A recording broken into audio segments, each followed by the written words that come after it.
Salut tout le monde, c'est Ewen de Grain, j'espère que vous allez bien. On se retrouve ce soir. Je suis à l'extérieur parce que je vais tout simplement aller filmer, hop, juste là. Non, on ne voit pas trop bien, mais en gros, juste derrière moi, il y a une scène. Du coup, je vais filmer un concert.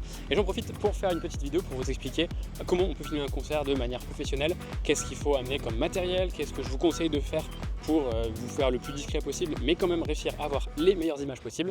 Du coup, je vais vous filmer ça au fur et à mesure de la soirée. Je suis pas sûr que quand la musique aura commencé, je vais pouvoir vous vlogger ça correctement, mais en tout cas, vous retrouverez de toute façon au pire en voix off et avec les images, vous allez voir. Là, du coup, je me trouve à Haguenau ce soir. C'est une étape du Energy Music Tour, donc on retrouve plein d'artistes Energy. Je sais qu'il y a Amir, il y a Kinvey, et je vous filme après les coulisses un petit peu de ce que je peux. Et sinon, de toute façon, on se retrouve avec de la voix off et les images, et je vous expliquerai tous les conseils qu'on va voir ce soir. Ok, du coup, au niveau du matos que j'emmène ce soir, avec moi, j'ai le S5 II X de chez Lumix. Dessus, j'ai un 35 mm 1.8, mais j'ai aussi pris une focale à 85 mm pour avoir des gros plans quand je serai un petit peu loin pour avoir certaines séquences. J'ai aussi pris un zoom, un 20-60, alors qui ouvre lui à 3.5, mais je vais principalement me servir quand je vais filmer les artistes avec la lumière, donc ça devrait le faire. J'ai mon gimbal, j'ai mon Ronin S pour avoir des plans stables. J'ai pris un petit micro aussi en plus pour pouvoir enregistrer correctement. Un moniteur pour que je puisse le mettre sur une poignée sur le S5 II X pour voir en plus grand. Et de toute façon, j'ai le S5 II qui est là, que je peux pouvoir utiliser aussi potentiellement avec le 70-200 quand je voudrais aller chercher vraiment loin les artistes sur scène. Voilà, grosso modo, c'est pas mal. Et après, j'ai des batteries, j'ai des cartes SD. Et le plus important que j'ai mis aussi, je crois, ici, non, c'est de l'autre côté. Un truc hyper important aussi, un autre conseil que je vous donne, c'est tout con, mais prenez des boules qui pour pas vous niquer les oreilles. Et vous pouvez voir aussi un autre conseil que je vous donne à ma tenue, je suis habillé tous en noir, c'est beaucoup plus discret, vous allez être beaucoup moins visible. Voilà, moi c'est quelque chose que je m'applique. Tout le monde est habillé en sombre, en noir, donc franchement, si vous êtes amené à le faire, je vous conseille aussi de bien garder votre accred visible le plus possible. S'il y a des bracelets aussi, de pouvoir les montrer rapidement. Ça évite à tout le monde de perdre du temps et que ce soit trop chiant. Et voilà, donc maintenant je vais monter mon rig et puis on va pouvoir passer directement aux premières images et je vous expliquerai après au fur et à mesure les conseils que moi je peux vous donner pour filmer.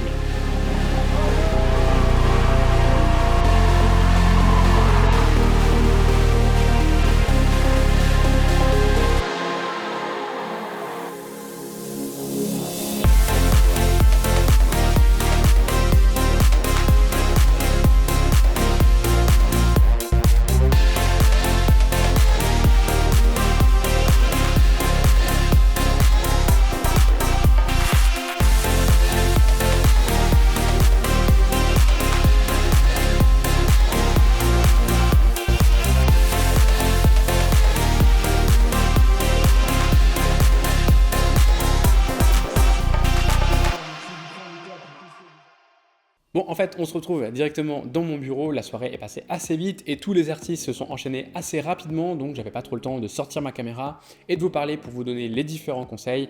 En plus, il y avait un niveau sonore qui était assez élevé, donc de toute façon, vous ne m'auriez certainement pas entendu correctement.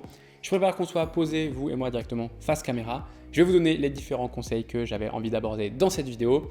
Et je vais commencer aussi par quelques précisions, notamment sur la manière dont j'ai eu les accréditations. En fait, je savais que tous les ans, il y avait cette étape du Energy Tour. Et donc, je suis allé simplement contacter la direction de la communication de la ville pour savoir si je peux avoir une accréditation, me permettre de faire cette vidéo YouTube en ayant accès devant la scène, sur la scène et un petit peu au backstage du concert. Et en échange, je leur ai proposé de leur fournir gratuitement un contenu pour leurs réseaux sociaux.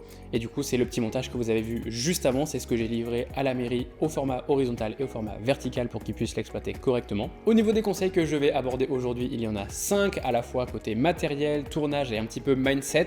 Et j'espère que le jour où vous aurez à filmer des concerts ou des festivals, vous vous en rappellerez et qui vont vous aider. Premier conseil, c'est de bien connaître son matériel et éventuellement de pouvoir avoir des objectifs avec une grande ouverture. Je dis ça parce que dans le cadre des concerts, on est souvent sur des luminosités qui vont être assez faibles, surtout dans le public et en backstage, donc c'est intéressant d'avoir des objectifs qui ont des grandes ouvertures pour capter le plus de lumière possible et avoir une image de bonne qualité. Mais au final, sur ce concert, comme on avait plein d'artistes qui s'enchaînaient, j'ai principalement utilisé les deux focales zoom, donc le 20-60 et le 70-200, même s'ils ont des ouvertures qui sont assez faibles, puisque le 20-60 ça commence à 3.5 et le 70-200 il a une ouverture constante à 4, bah, au final c'était beaucoup plus facile pour moi d'utiliser ces focales zoom, sachant que tout s'enchaînait rapidement. Autre élément à connaître sur sa caméra, c'est l'ISO natif. En fait, chaque capteur a une valeur ISO à laquelle il va mieux performer. En général, c'est une valeur aussi qu'on va associer quand on filme en log. Par exemple, sur le S5 II et le S5 IIX que j'ai utilisé pour filmer, on a 640 et 4000. Donc en fonction des situations, je me suis retrouvé plusieurs fois à monter carrément jusqu'à 4000 ISO et à utiliser mon filtre ND pour réduire la quantité de lumière ou simplement fermer un petit peu l'ouverture. Je vous parle de log, petit conseil supplémentaire sur la partie connaître son matériel. Si vous n'êtes pas très à l'aise avec le mode log, n'hésitez pas à le désactiver et à filmer dans un profil plutôt flat.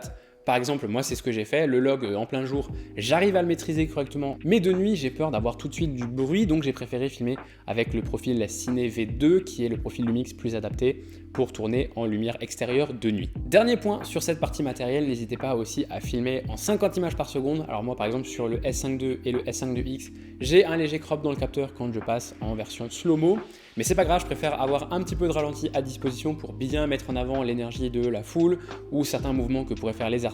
Évidemment, attention au montage, à ne pas utiliser que des ralentis pour que la vidéo reste bien dynamique. Et c'est le conseil suivant, en concert, s'il y a bien une chose qui vous permet d'avoir du dynamisme, c'est le fait de varier les valeurs de plan et les points de vue. Quand je filme ce genre d'événement, j'essaie d'avoir à peu près autant de plans larges que de plans moyens et de gros plans. Et j'essaye du coup de varier et d'avoir le plus de plans possible, même si j'en ai parfois trop, je préfère en avoir trop que pas assez. Mais j'essaye aussi quand même de filmer des plans qui vont durer à peu près 10 à 15 secondes pour pouvoir choisir vraiment le meilleur passage de l'action que j'ai filmé et ne pas me dire mince, il va me manquer une demi-seconde pour que ça tombe pile sur le cut de la musique, ou alors ça tombe en plein dans un mouvement de l'artiste qui est hyper esthétique et il va me manquer la fin parce que j'aurais coupé juste avant. Au niveau des éléments à absolument filmer, évidemment il y a la partie artiste, pensez à avoir plein de plans du chanteur ou des musiciens, voire des danseurs. Au niveau des plans de vue, vous en avez plusieurs évidemment.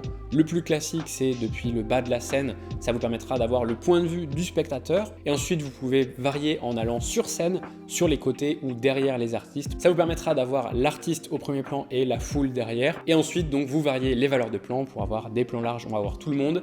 Et vous rapprochez au fur et à mesure de certains détails, la main qui tient le micro ou les doigts qui sont sur les cordes de la guitare et qui font les accords. Ça, c'est des plans que moi j'aime beaucoup faire et beaucoup avoir, ça permet de montrer la technicité de certains passages de guitare par exemple. Pensez aussi à filmer la foule, surtout pendant les chansons les plus connues, c'est là que vous allez avoir les spectateurs qui vont chanter, éventuellement les artistes à un moment donné vont demander de sortir les téléphones avec les flashs allumés, donc vous pouvez avoir plein de plans intéressants faits par la foule, vous pouvez aussi jouer un petit peu avec eux, certains vont être assez attirés par la caméra et vont chanter en regardant directement dans la caméra.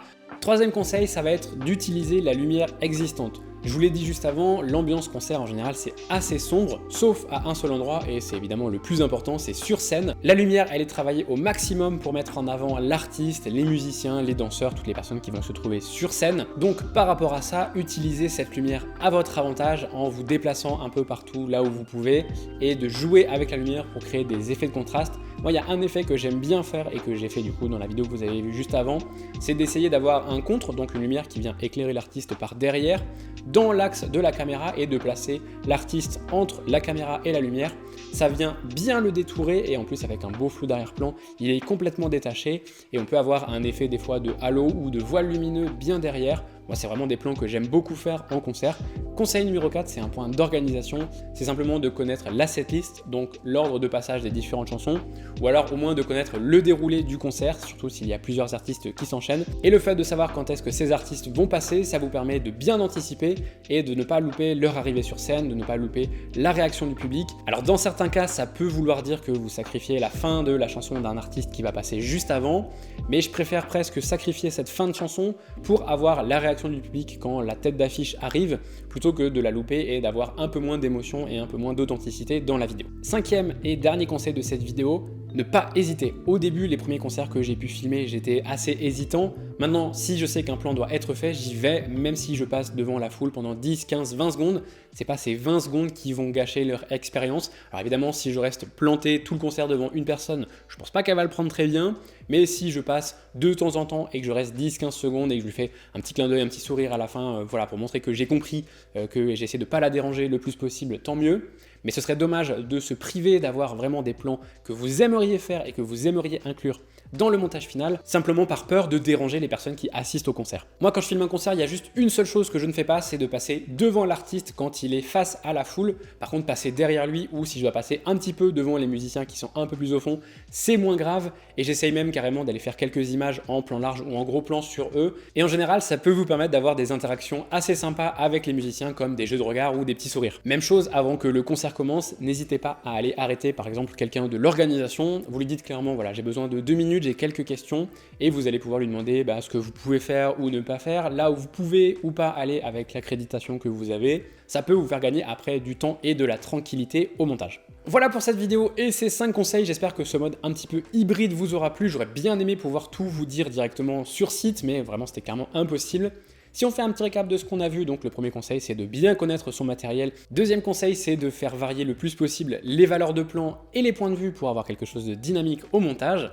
Conseil numéro 3 c'est d'utiliser l'éclairage existant pour créer des jeux de lumière intéressants. Quatrième conseil, connaître le déroulé du concert, l'ordre de la setlist ou l'ordre de passage des différents artistes pour ne pas être pris au dépourvu. Et conseil numéro 5, pour moi le plus important, c'est de ne pas hésiter soit à aller poser des questions, soit à aller faire le plan que vous voulez faire. Voilà pour ces quelques conseils, j'espère qu'ils vous permettront de créer les meilleures vidéos de concert possibles. Si vous avez d'autres astuces, n'hésitez pas à les partager à tout le monde en commentaire. Moi je viendrai lire et ça me permettra certainement d'améliorer encore les vidéos que je peux faire en concert les prochaines fois. Et d'ici là, moi je vous dis à très vite et surtout n'oubliez pas, sortez et faites des vidéos.